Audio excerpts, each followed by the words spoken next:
আসসালামু আলাইকুম। আজকে কাঁঠাল ভাঙবো। আমার আব্বা আজকে আসার সময় বাড়ি থেকে ফ্রেশ কাঁঠাল নিয়ে আসছে। দেখেন কোষগুলো কত সুন্দর।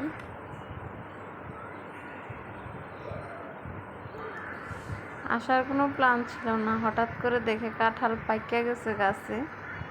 তো এখন কি করব, উপায় নাই। আমার আম্মা অসুস্থ, আপুর বাসায় গিয়ে আছে, আমার বাসায় নিয়ে আসছে 3টা কাঁঠাল। আসলে আমি কাঁঠাল তেমন পছন্দ করি না, আমার মেয়ে পছন্দ করে। এই যে দেখেন কাঁঠাল ভাঙতেছি। কাঁঠালগুলো অনেক মিষ্টি, কালারটাও অনেক মিষ্টি, খাইতেও অনেক মিষ্টি।